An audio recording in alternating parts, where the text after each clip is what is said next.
రాజైన సొలొమోను జ్ఞాని అయినప్పటికీ ఇశ్రాయేలీయులు కాని అనేకమంది స్త్రీలను ప్రేమించాడు. వారిలో ఫరో కుమార్తెతో పాటు మోయాబీయులు, అమ్మోనీయులు, ఎదోమీయులు, సీదోనీయులు, హిత్తీయుల స్త్రీలు ఉన్నారు. యెహోవా ఈ జనాలతో వివాహ సంబంధాలు పెట్టుకోవద్దని ఇశ్రాయేలీయులను హెచ్చరించాడు. ఎందుకంటే వారు తమ దేవతలను ఆరాధించేలా చేస్తారు. అయినప్పటికీ సొలొమోనుకు 700 మంది రాజకుమార్తెలను భార్యలుగా 300 మంది ఉపపత్నులను కలిగి ఉన్నాడు. వృద్ధాప్యంలో అతని భార్యలు అతని హృదయాన్ని ఇతర దేవతల వైపు మళ్లించారు. సొలొమోను సీదోనీయుల దేవతయైన అష్తారోతును, అమ్మోనీయుల హేయమైన దేవతయైన మిల్కోమును ఆరాధించాడు. అతను యెరూషలేము ఎదుట ఉన్న కొండపై ఆ అన్యదేవతలకు బలిపీఠాలను కట్టించాడు. ఈ విధంగా సొలొమోను తన తండ్రి దావీదు వలె యెహోవాను యథార్థ హృదయంతో అనుసరించలేదు. యెహోవా సొలొమోనుకు 2 సార్లు ప్రత్యక్షమై ఇతర దేవతలను వెంబడించవద్దని ఆజ్ఞాపించినా అతను తన హృదయాన్ని దేవుని నుండి తొలగించుకున్నాడు. దీనితో యెహోవా సొలొమోను మీద కోపగించి అతనితో ఇలా సెలవిచ్చాడు: నీవు నా నిబంధనను, కట్టడలను ఆచరించలేదు కాబట్టి నేను తప్పకుండా ఈ రాజ్యాన్ని నీ దాసునికి ఇచ్చివేస్తాను. అయితే నీ తండ్రి అయిన దావీదు నిమిత్తం నీ దినాల్లో నేను ఈ పని చేయను. నీ కుమారుని చేతిలో నుండి దానిని తీసివేసి నా దాసుడైన దావీదు నిమిత్తం, నేను కోరుకున్న యెరూషలేము నిమిత్తం ఒక గోత్రము, అంటే యూదా మాత్రమే నీ కుమారునికి ఇస్తాను అన్నాడు. యెహోవా సొలొమోనుకు విరోధిగా హదదు అనే ఎదోమీయుడిని రేపాడు. దావీదు ఎదోమును ఓడించినప్పుడు ఈ హదదు చిన్నవాడిగా ఉండగా ఐగుప్తుకు పారిపోయి అక్కడ ఫరో దయపొంది ఫరో భార్య చెల్లెలిని వివాహం చేసుకున్నాడు. దావీదు మరణించిన తర్వాత హదదు తన దేశమైన ఎదోముకు తిరిగి వచ్చి సొలొమోనుకు శత్రువుగా మారాడు. దేవుడు సొలొమోనుకు విరోధిగా మరొకరిని, యజరము కుమారుడైన రెజోనును కూడా రేపాడు. ఇతడు సోబారాజైన హదతెజరు దగ్గర నుండి పారిపోయి దమస్కులో ఒక సైన్యాన్ని ఏర్పాటు చేసుకుని సిరియాకు రాజై సొలొమోను జీవించిన కాలమంతా అతనికి విరోధంగా ఉన్నాడు. సొలొమోను సేవకులలో ఒకడైన యరొబాము కూడా అతనికి విరోధముగా లేచాడు.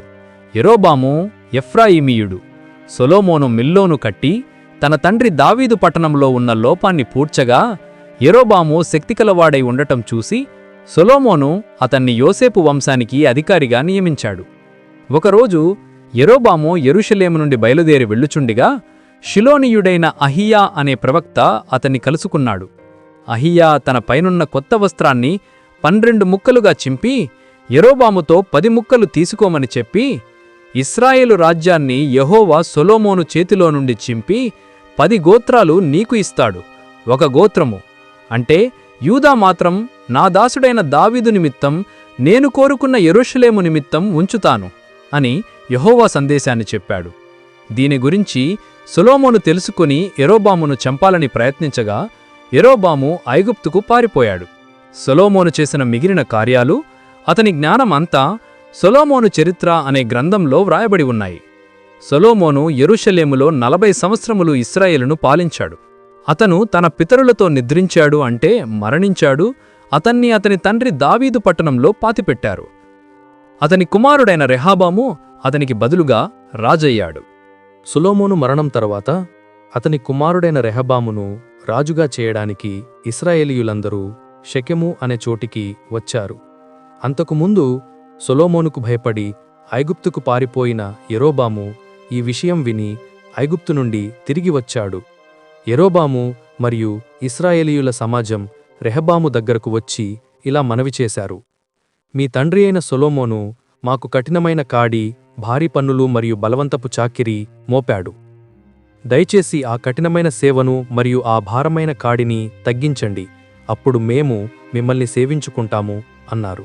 రెహబాము వారి మాటలు విని 3 రోజుల తరువాత తిరిగి రండి అని చెప్పి వారిని పంపివేశాడు. రెహబాము మొదట తన తండ్రి అయిన సొలొమోనుకు సేవ చేసిన వృద్ధులను పిలిచి, మీరు ఏమి జవాబు ఇవ్వమంటారు అని అడిగాడు. వారు, నేడు నీవు ఈ ప్రజలకు దాసుడవై మంచి మాటలతో జవాబిస్తే వారు ఎల్లప్పుడూ నీకు దాసులుగా ఉంటారు అని సలహా ఇచ్చారు. వృద్ధుల సలహా రెహబాముకు నచ్చలేదు. అందువలన తనతో పాటు పెరిగిన యువకులను పిలిచి వారిని అడిగాడు. వారు అహంకారంతో ఇలా చెప్పారు: నా తండ్రి మీ కాడిని భారము చేశాడు, అయితే నేను మీ కాడిని ఇంకా భారము చేస్తాను. నా తండ్రి మిమ్మును కొరడాలతో శిక్షించాడు, అయితే నేను మిమ్మును తేళ్ల అంటే ముళ్లతో కూడిన కొరడాలతో శిక్షిస్తాను అని చెప్పమన్నాడు. 3 రోజుల తరువాత రెహబాము వృద్ధుల సలహాను విస్మరించి యువకులు చెప్పిన కఠినమైన మాటలతోనే ప్రజలకు జవాబిచ్చాడు. షిలోనీయుడైన అహియా ప్రవక్త ద్వారా యెరోబాముకు చెప్పిన మాట నెరవేర్చాలని యెహోవా ఇలా చేశాడు. రాజు తమ మాట వినలేదని చూసిన ఇశ్రాయేలు నీ గుడారాలకు వెళ్ళిపో, రెహబామా నీ ఇంటిని చూసుకో అని కేకలు వేసి దావీదు సంతతి వారిపై తిరుగుబాటు చేశారు. అప్పటినుండి రెహబాము యూదా మరియు బెన్యామీను గోత్రాలపై మాత్రమే రాజుగా ఉండిపోయాడు. మిగతా 10 గోత్రాలు అతన్ని విడిచి వెళ్ళిపోయాయి. పన్నులు వసూలు చేసే అధికారి అయిన అదోరామును రెహబాము పంపగా వారు అతన్ని రాళ్లతో కొట్టి చంపివేశారు. రెహబాము హుటాహుటిన రథం ఎక్కి యెరూషలేముకు పారిపోయాడు. రాజ్యాన్ని తిరిగి వశం చేసుకోవడానికి రెహబాము సైన్యాన్ని సమకూర్చాడు. అయితే దేవుని మనుషుడైన షమయా ప్రవక్త వచ్చి, మీ సహోదరులైన ఇశ్రాయేలీయులతో యుద్ధం చెయ్యవద్దు, ఇది నా వలనే జరిగింది అని యెహోవా ఈ విధంగా సెలవిస్తున్నాడని చెప్పి ఈ దైవ సందేశానికి విధేయులై రెహబాము మరియు సైన్యం యుద్ధం చెయ్యకుండా వెనుకకు మరలి వెళ్లారు. ఇశ్రాయేలు 10 గోత్రాలకు యెరోబాము రాజుగా నియమించబడ్డాడు. అతను ఉత్తర ఇశ్రాయేలు రాజ్యాన్ని స్థిరపరచుకోవడానికి షెకెమును తరువాత పెనుయేలును కట్టించాడు. ప్రజలు బలి అర్పించడానికి యెరూషలేములోని యెహోవా మందిరానికి వెళితే వారు తిరిగి రెహబాము వైపు మల్లుతారని యెరోబాము భయపడ్డాడు. అందువలన యెరోబాము ఆలోచన చేసి 2 బంగారు దూడలను చేయించాడు. ఆ ప్రజలతో, మీరు యెరూషలేమునకు వెళ్ళనవసరం లేదు, ఇవే ఐగుప్తు దేశము నుండి మిమ్మును రప్పించిన మీ దేవతలు అని చెప్పి ఒకదానిని బేతేలులో మరొకదానిని దానులో ఉంచాడు. ఇది పాపానికి దారితీసింది. యెరోబాము సామాన్య ప్రజలలోని వారిని యాజకులుగా నియమించాడు. లేవీయులు కాని వారిని మరియు యూదాలో జరిగే పండుగలాగే 8వ నెల 15వ తేదీన ఇశ్రాయేలు వారికి పండుగను ఏర్పాటు చేసి బేతేలు బలిపీఠం దగ్గర బలి అర్పించాడు. యెరోబాము బేతేలులో తాను కట్టించిన బలిపీఠం దగ్గర నిలబడి దూడలకు ధూపం వేయడానికి సిద్ధపడుతుండగా యూదా నుండి యెహోవా ఆజ్ఞానుసారంగా ఒక దైవజనుడు ప్రవక్త అక్కడికి వచ్చాడు. ఆ దైవజనుడు బలిపీఠం వైపు చూసి యెహోవా మాట ప్రకారంగా ఇలా బిగ్గరగా పలికాడు, బలిపీఠమా, యెహోవా ఇలా సెలవిస్తున్నాడు, దావీదు వంశములో యోషీయా అను ఒక శిశువు పుడతాడు. అతడు నీమీద ధూపము వేస్తున్న ఉన్నత స్థలాల యాజకులను నీమీదే బలి అర్పించి మనుష్యుల ఎముకలను నీమీద దహనం చేస్తాడు. ఈ మాట చెప్పడానికి సూచనగా బలిపీఠం చిరిగిపోతుందని, దానిపై ఉన్న బూడిద పడిపోతుందని కూడా చెప్పాడు. దైవజనుడు బలిపీఠం గురించి చెప్పిన మాట విని యెరోబాము కోపించి తన చేతిని చాపి, వీడిని పట్టుకోండి అని ఆజ్ఞాపించాడు. రాజు చాచిన చెయ్యి వెంటనే ఎండిపోయింది. అతడు దాన్ని వెనక్కి తీసుకోలేకపోయాడు. ఆ దైవజనుడు చెప్పిన సూచన నెరవేరుతూ ఆ బలిపీఠం కూడా చిరిగిపోయి బూడిద పడిపోయింది. అప్పుడు రాజు దైవజనునితో, నీ దేవుడైన యెహోవాను వేడుకొని నా చెయ్యి బాగుచేయబడునట్లు నా నిమిత్తం ప్రార్థింపు అని బ్రతిమాలుకున్నాడు. ఆ దైవజనుడు యెహోవాను వేడుకోగా రాజు చెయ్యి మునుపటిలాగా స్వస్థత పొందింది. రాజు దైవజనునితో, నాతో కూడా ఇంటికి వచ్చి భోజనం చేసి బహుమానం తీసుకో అని అడిగాడు. అయితే ఆ దైవజనుడు, నీవు నీ ఇల్లు సగమిచ్చినా సరే నేను నీతో రాను, ఈ చోట నేను భోజనం చెయ్యను, నీళ్లు తాగను. యెహోవా నాకు, నీవు అక్కడ భోజనం చెయ్యవద్దు, నీళ్లు తాగవద్దు, నీవు వెళ్లిన దారిన తిరిగి వెళ్ళవద్దు అని ఆజ్ఞాపించాడు అని చెప్పి వేరే మార్గంలో యూదాకు తిరిగి వెళ్ళిపోయాడు. బేతేలులో ఒక వృద్ధ ప్రవక్త ఉండేవాడు. అతని కుమారుడు వెళ్లి దైవజనుడు బేతేలులో చేసిన కార్యాలను, రాజుతో చెప్పిన మాటలను తమ తండ్రికి వివరించాడు. ఆ వృద్ధ ప్రవక్త దైవజనుని వెనుక గుర్రంపై వెళ్లి, నీవు నా ఇంటికి వచ్చి భోజనం చెయ్యి అని ఆహ్వానించాడు. ఆ దైవజనుడు నిరాకరించగా వృద్ధ ప్రవక్త అబద్ధం చెప్పాడు. నేను కూడా నీ వంటి ప్రవక్తనే, ఒక దేవదూత నాతో వచ్చి నీవు అతనిని నీ ఇంటికి తీసుకుని వచ్చి భోజనం పెట్టమని యెహోవా సెలవిచ్చాడని చెప్పాడు. యెహోవా ఆజ్ఞకు విరుద్ధంగా దైవజనుడు ఆ వృద్ధ ప్రవక్త మాట నమ్మి అతనితో తిరిగి వెళ్లి అతని ఇంట్లో భోజనం చేసి నీళ్లు తాగాడు. వారు భోజనం చేస్తుండగా వృద్ధ ప్రవక్తకు యెహోవా వాక్కు వచ్చి అతను మోసగించిన దైవజనునితో ఇలా పలికాడు, నీవు యెహోవా ఆజ్ఞను ఉల్లంఘించి నీవు భోజనం చెయ్యవద్దు, నీళ్లు తాగవద్దు అని చెప్పబడిన స్థలంలో తిరిగివచ్చి భోజనం చేశావు కాబట్టి నీ శవం నీ పితరుల సమాధికి చేరదు అన్నాడు. దైవజనుడు భోజనం చేసి వెళ్ళిపోతుండగా మార్గంలో ఒక సింహం అతన్ని కలుసుకొని చంపివేసింది. అయితే ఆ సింహం ఆ శవాన్ని తినలేదు, గాడిదను కూడా బాధపెట్టలేదు, కేవలం శవం దగ్గర నిలబడి ఉంది. ఈ విషయం విన్న వృద్ధ ప్రవక్త వెళ్లి దైవజనుని శవాన్ని తీసుకువచ్చి తన సొంత సమాధిలో పాతిపెట్టాడు. అతను చాలా దుఃఖించి ఇశ్రాయేలు దేవుడైన యెహోవా మాట ప్రకారం ఆ బలిపీఠం గురించి మరియు ఆ పట్టణంలో ఉన్న ఉన్నత స్థలాల గురించి జరగబోయేదంతా తప్పక జరుగుతుందని ధృవీకరించాడు. ఈ సంఘటనలన్నీ చూసినా యెరోబాము తన చెడు మార్గం నుండి తిరిగి రాలేదు. అతను మళ్లీ సామాన్య ప్రజలలోని వారిని యాజకులుగా నియమిస్తూనే ఉన్నాడు. ఎవరైతే ఆ యాజకత్వాన్ని కోరుకున్నారో వారికే ఆ పవిత్రమైన పదవిని ఇచ్చాడు. యెరోబాము చేసిన ఈ పాపం అతని ఇంటికి నాశనాన్ని మరియు భూమి మీద నుండి అతని వంశం తుడిచిపెట్టుకుపోవడానికి కారణమయ్యింది. యెరోబాము రాజు పరిపాలిస్తున్న కాలంలో అతని కుమారుడైన అబియాకు తీవ్రమైన జబ్బు చేసింది. యెరోబాము తన భార్యతో ఇలా అన్నాడు, నీవు వేషం మార్చుకుని షిలోహులో ఉండే ప్రవక్తయైన అహియా దగ్గరకు వెళ్ళు. అహియానే నేను రాజునవుతానని నాకు చెప్పినవాడు. మన కుమారునికి ఏమి జరుగుతుందో అతనిని అడుగు అన్నాడు. యెరోబాము భార్య అతని ఆజ్ఞ మేరకు ప్రవక్త అహియా దగ్గరకు వెళ్ళింది. అయితే అహియా చాలా వృద్ధుడు, కళ్ళు కనబడవు. అయినప్పటికీ ఆమె ఇంటికి రాకముందే యెహోవా అహియాకు ఈ విషయమంతా ముందుగానే చెప్పాడు. యెరోబాము భార్య లోపలికి రాగానే అహియా ఆమెతో ఇలా అన్నాడు, యెహోవా వాక్కు నీకు ఉంది. నీవు మారువేషంలో వచ్చినా యెహోవా మాట ప్రకారంగా నీకు జవాబు ఇవ్వడానికి నన్ను పంపించాడు అన్నాడు. దేవుడు యెరోబామును సామాన్య ప్రజల నుండి రాజుగా ఎన్నుకున్నా అతను దావీదులా దేవుని ఆజ్ఞలు పాటించలేదు. బదులుగా బంగారు దూడలు చేయించి దేవునికి కోపం తెప్పించేలా చేశాడు. అందువలన యెహోవా యెరోబాము ఇంటికి కీడు రప్పిస్తాడు. ఇశ్రాయేలులో యెరోబాము సంతతిలో గోడకు ఆనుకుని ఉన్నవాడు, బలముగలవాడు, నిలిచి ఉన్నవాడు అనే భేదం లేకుండా ప్రతి మగవాడు నాశనమవుతాడు. వారి శవాలు వీధుల్లో పడి ఉంటాయి, వాటిని కుక్కలు తింటాయి అన్నాడు. ఆమె ఇంటికి తిరిగి వెళ్లి పట్టణంలో అడుగుపెట్టగానే ఆ చిన్నవాడైన అబియా చనిపోయాడు. ఇశ్రాయేలు ప్రజలందరూ అతని కోసం దుఃఖించారు. అతనిని మాత్రమే సమాధి చేశారు. ఎందుకంటే యెరోబాము ఇంటిలో యెహోవా దృష్టిలో ఉత్తమమైన గుణం ఆ పిల్లవానిలో ఒక్కడిలోనే ఉంది. యెరోబాము భార్య తిర్సా పట్టణంలోని తన ఇంటికి అడుగుపెట్టిన వెంటనే అబియా చనిపోయాడు. ప్రవక్త అహియా మాట నెరవేరింది. యెరోబాము రాజు చేసిన మిగిలిన కార్యాలు, అతడు చేసిన యుద్ధాలు ఇశ్రాయేలు రాజుల వృత్తాంతముల గ్రంథములో వ్రాయబడి ఉన్నాయి.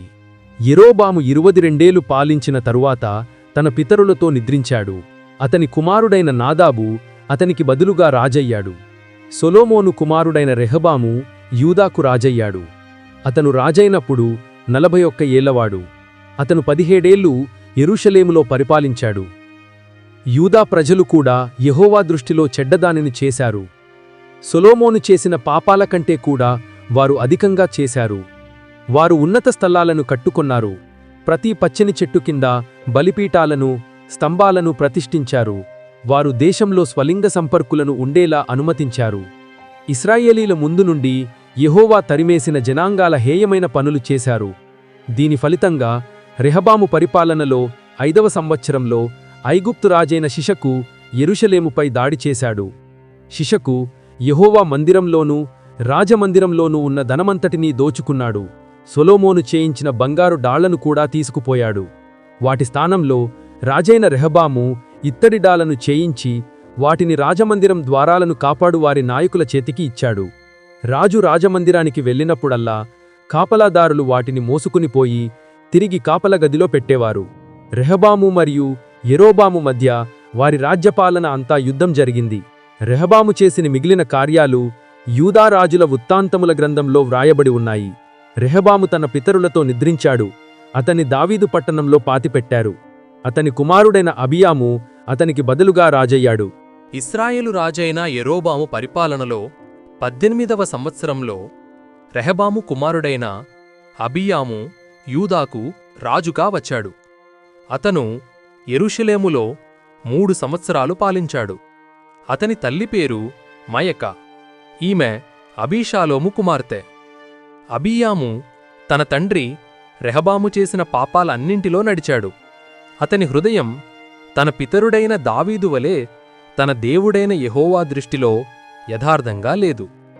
అయినప్పటికీ తన సేవకుడైన దావీదు నిమిత్తం యెహోవా అతని కొరకు యెరూషలేములో దీపం ఉంచడానికి అతనిని కాపాడాడు.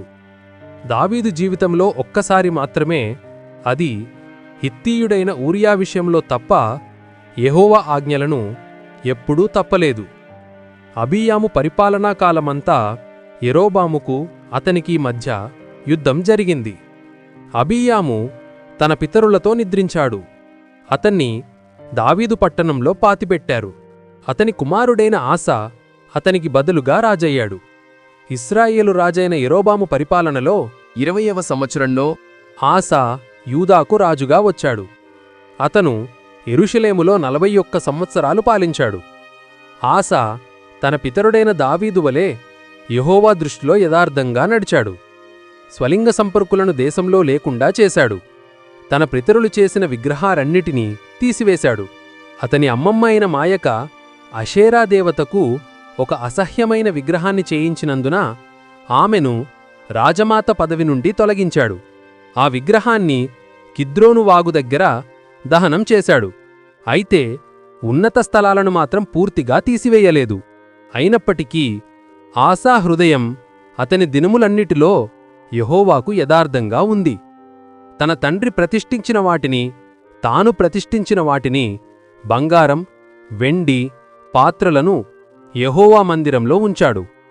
ఆసా మరియు ఇశ్రాయేలు రాజైన బయ్యేషా మధ్య వారి జీవితకాలమంతా యుద్ధం జరిగింది. ఇశ్రాయేలు రాజైన బయ్యేషా యూదా రాజ్యంలోకి ఎవ్వరూ వెళ్లకూడదని, బయటకు రాకూడదని యూదాకు వ్యతిరేకంగా రామా అనే పట్టణాన్ని బలపరచడం మొదలుపెట్టాడు. ఆసా యెహోవా మందిరం, రాజమందిరం నిధులలోని బంగారం, వెండి అంతటిని తీసుకుని దమస్కులో నివసించిన సిరియా రాజైన బెన్హదదు దగ్గరకు దూతలను పంపి, నీకు నా తండ్రికి మధ్య, నాకు నీకు మధ్య ఉన్న నిబంధన నిలుపుకుందాము. ఇదిగో ఈ బహుమానం తీసుకుని ఇశ్రాయేలు రాజైన బయ్యేషాతో నీవు చేసుకున్న నిబంధనను తొలగించుకో, విరమించుకో అని మనవి చేశాడు. బెన్హదదు ఆసా మాట విని తన సేనాధిపతులను పంపి ఇశ్రాయేలులోని అనేక పట్టణాలను కొట్టి బయ్యేషాపై దాడి చేశాడు. బయ్యేషా ఆ సంగతి విని రామాను కట్టడం ఆపి తిర్సాకు తిరిగి వెళ్ళిపోయాడు. అప్పుడు రాజైన ఆసా యూదా ప్రజలందరినీ పిలిచి, బయ్యేషా రామాను కట్టడానికి వాడిన రాళ్ళు, కలప అంతటినీ తీసుకురమ్మని ఆజ్ఞాపించి వాటితో బెన్యామీనులోని గెబా, మిస్పా పట్టణాలను బలపరిచాడు. ఆసా చేసిన మిగిలిన కార్యాలు యూదారాజుల వృత్తాంతాలు గ్రంథములో వ్రాయబడి ఉన్నాయి. వృద్ధాప్యంలో అతని కాళ్లకు జబ్బు చేసింది. అతను తన పితరులతో నిద్రించాడు. అతని కుమారుడైన యెహోషాపాతు అతనికి బదులుగా రాజయ్యాడు. యూదారాజైన ఆసా పరిపాలనలో 2వ సంవత్సరంలో యెరోబాము కుమారుడైన నాదాబు ఇశ్రాయేలుకు రాజై 2 సంవత్సరాలు పాలించాడు. నాదాబు కూడా తన తండ్రి యెరోబాము మార్గంలో నడిచి ఇశ్రాయేలు పాపం చేయడానికి కారకుడయ్యాడు.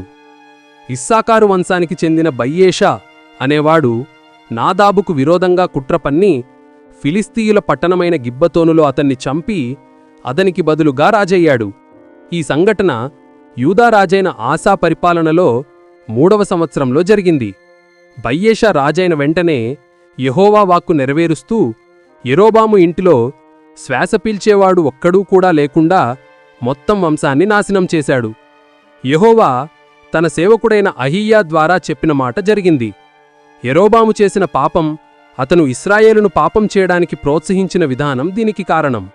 ఆసా మరియు ఇశ్రాయేలు రాజైన బయ్యేషా మధ్య వారి జీవితకాలమంతా యుద్ధం జరుగుతూనే ఉంది. యూదా రాజైన ఆసా పరిపాలనలో 3వ సంవత్సరంలో బయ్యేషా ఇశ్రాయేలుకు రాజై 24 సంవత్సరాలు పాలించాడు.